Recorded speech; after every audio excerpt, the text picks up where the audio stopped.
નમસ્તે મિત્રો, આપનું સ્વાગત છે યુટ્યુબ ચેનલ ગ્લીમ ઓફ ગોડમાં. આપણે શ્રીમદ ભાગવતમાં આગળ વધી રહ્યા છે.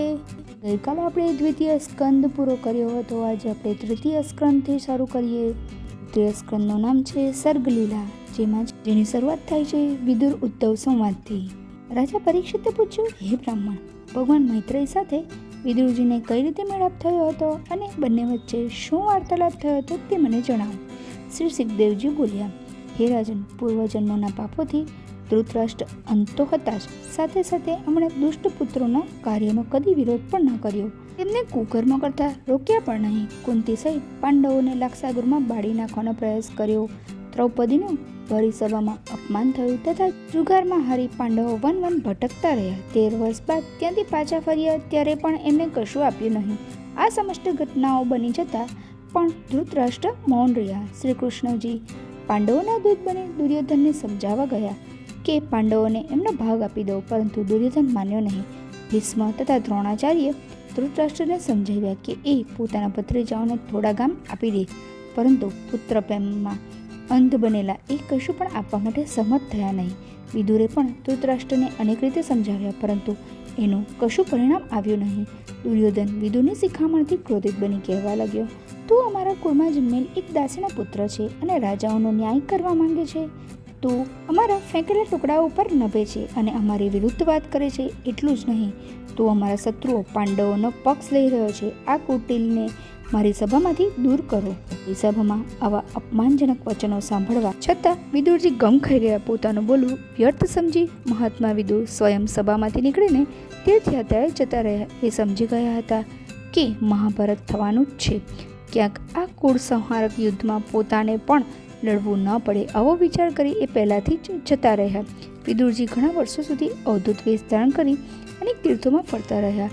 એક દિવસ પ્રભાગ ક્ષેત્રમાં આવ્યા. ત્યાં એમને સમાચાર મળ્યા કે તેમના ગયા બાદ મહાભારતનું યુદ્ધ થયું હતું. આ યુદ્ધમાં કૌરવ માર્યા ગયા અને યુધિષ્ઠિર સમગ્ર પૃથ્વી ખંડના રાજા બન્યા છે. વંશનાશથી એમને પારવાર દુઃખ થયું, પરંતુ એને ઈશ્વરની ઈચ્છા માની એમણે પોતાના ચિત્તને શાંત કર્યું. ત્યારબાદ તે સરસ્વતી નદીના તટ પર પહોંચ્યા અને ત્યાં અનેક તીર્થોનું સેવન કરી ત્યાંથી ફરતા ફરતા યમુના તટે પહોંચ્યા. ત્યાં તેમને ભગવાન શ્રી કૃષ્ણના બાળપણના મિત્ર અને ભક્ત શ્રી ઉદ્ધવજી મળ્યા. બંને મિત્રોએ એકબીજાને ભેટી એકબીજાના ક્ષેમ કુશળ પૂછ્યા. કૌરવના નાશ પર વિદુરજીએ અફસોસ પ્રગટ કર્યો. પછી વિદુરજીએ ઉદ્ધવજીને પૂછ્યું, હે ઉદ્ધવજી, તમે તો હંમેશા કૃષ્ણ સાથે રહેતા હતા, આજે તમે એકલા કેમ છો? કૃષ્ણ વગેરે બધા કુશળ તો છે નહીં. 5 પાંડવો, માતા તથા પત્નીઓ સાથે મારા ભાઈ ધૃતરાષ્ટ્ર, જેમણે પુત્રના મોંમાં દુઃખ ભોગવવાનું ઉચિત માન્યું, એ બધા કુશળ તો છે નહીં. આ સાંભળી ઉદ્ધવજી વિવળ થઈ રડવા લાગ્યા. અશ્રુતા એ બોલ્યા, વિદુરજી, પૃથ્વીનો ભાર ઓછો કરી કૃષ્ણ પોતાના ધામે જતા રહ્યા છે. શ્રી કૃષ્ણ રૂપ સૂર્ય છુપાઈ જવાથી અમારા ઘરોને કાળરૂપ અજગર ખાઈ ગયો છે. આજે અમે યાદવો ભાગ્યહીન છીએ. અમે સમસ્ત જગતના આધાર સર્વ અંતર્યામી શ્રી કૃષ્ણને એકમાત્ર યાદવ જ સમજ્યા. મારી દર્શન લાલસાને તૃપ્ત કર્યા વગર જ એ ચરાચર જગતના સ્વામી ત્રિભુવન મોહન અદૃશ્ય થઈ ગયા. મારી તો આંખો જ છીનવાઈ ગઈ હોય એવું લાગે છે. હું એમની સાથે જવા માંગતો હતો, પરંતુ એ માન્યા નહીં. એમની જ અંતિમ આજ્ઞાથી હું બદ્રીનાથ આવ્યો છું. વિદુરજીએ પૂછ્યું, હે ઉદ્ધવજી, ભગવાન શ્રી કૃષ્ણએ દુષ્ટોનો વિનાશ કરવા અને ધર્મની સ્થાપના માટે જે દિવ્ય અવતાર ધારણ કર્યો હતો તે યશોગાથા મને સંભળાવો, જેનું શ્રવણ કરવાથી મનુષ્યને સંસારથી તારી દે છે. ઉદ્ધવજી બોલ્યા, હે વિદુર, મારા નાથની લીલાઓનું હું શું વર્ણન કરું? મારા સ્વામીએ વસુદેવ દેવકીને ત્યાં અવતાર લીધો અને ઉછર્યા નંદ યશોદાને ત્યાં. ધરતીનો ભાર ઉતારવા આવેલા મારા દયામય નાથ કૃષ્ણે પોતાની હત્યા કરવા આવેલી પૂતના રાક્ષસીને પરધામ મોકલી દીધી. એ નંદજીના પુત્ર બની લીલા કરતા રહ્યા.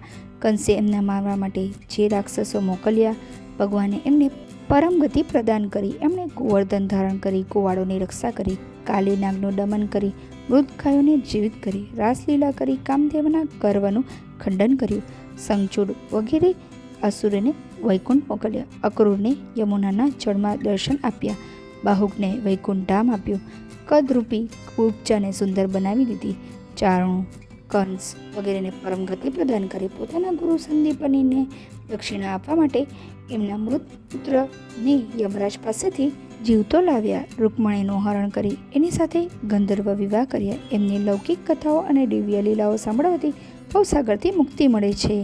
એ જ મનોહર છબી હંમેશા મારી આંખોમાં વસેલી રહે છે. વિદુર ઉદ્ધવનો સંવાદ.